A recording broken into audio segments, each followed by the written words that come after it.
L'Union Bordeaux-Bègles face au Racing 92 à Chabannes-Delmas. Deux équipes, deux cadors du championnat un petit peu en difficulté dans ce début de top 14. Mais attention au réveil de ces deux bêtes endormies. Et qui commence le match avec une pénalité de Finn Russell. Les Franciliens mènent 3-0 à Bordeaux. On le disait, c'est important pour les Bordelais de Christophe Furios de rester solide à domicile, car c'est un petit peu compliqué depuis le début de la saison à l'extérieur. On est dans un duel de buteurs dans ce début de match, assez cadenassé. Mathieu Jalibert répond à Finn Russell, 3 partout. On le retrouve plus tard, Mathieu Jalibert, pour une seconde pénalité. 6-3.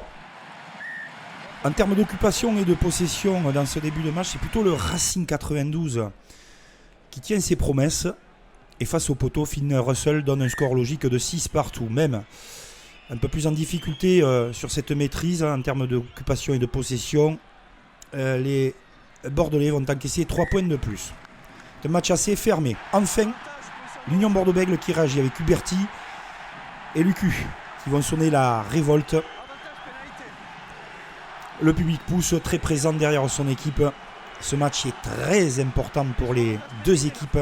Et c'est Diaby, le troisième ligne, qui va déverrouiller la situation à la 28e avec ce demi-tour toupie. Le troisième ligne girondin fait parler sa puissance, également sa technique sur cette action. Au départ, on voit multitude de passes de l'Union. On va continuer l'action un peu plus loin et voir Diaby se retourner et s'arracher pour marquer ce premier essai qui va libérer les esprits des Girondins sur le jeu, et Jalibert le transforme. 16-9, c'est plutôt logique pour Bordeaux, même si les Franciliens en début de match occupaient bien le terrain. Seconde période, on espère un peu plus de jeu. Bordeaux, avec son public qui va pousser fort, va briser ses complexes avec Jalibert toujours à la manœuvre. Mais il va y avoir un geste puni par monsieur l'arbitre, avec Henri Chavancy qui arrive avec un plaquage un petit peu à retardement, pas pour faire mal aux joueurs, donc simple carton jaune. Cependant, les Franciliens se retrouvent à 14 contre 15. Maxime Lucu, lui, ne tremble pas, toujours précieux également avec Mathieu Jalibert. On peut prendre le relais, on voit aussi la force de l'Union sur les conversions au pied.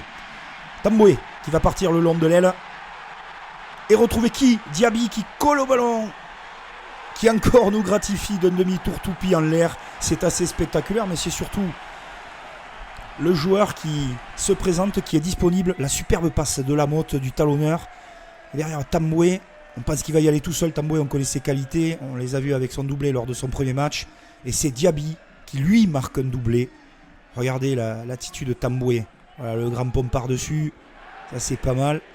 Et derrière, Diaby, il colle au ballon, il le récupère, il passe par-dessus et il marque ce doublé qui donne beaucoup d'espoir sur cette rencontre à Bordeaux et surtout les met à l'abri. Russell ramène son équipe 26-12 à la 50e. Le match n'est pas terminé, mais Jalibert, avec la multitude de fautes des Franciliens en seconde période, est impeccable au pied. Mathieu Jalibert, c'est le moment où les Franciliens vont accélérer. Ils accélèrent très fort justement avec cette double accélération coup de rein de Juanimov qui dépose pratiquement tout le monde. C'est bien joué. Et c'est Antoine Gibert qui va se proposer, lui qui est rentré à la place de Finn Russell, pour marquer cet essai.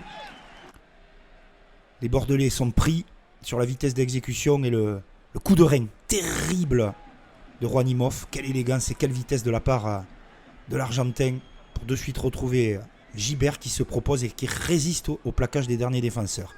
Bordeaux s'impose sur le score de 29-17 face à un Cameron Woki de retour sur les terres girondines avec ce geste d'amitié, de fraternité avec Lucu. Mais c'est Maxime Lucu et ses copains qui l'ont emporté sur ce match mérité pour l'Union Bordeaux-Bègles.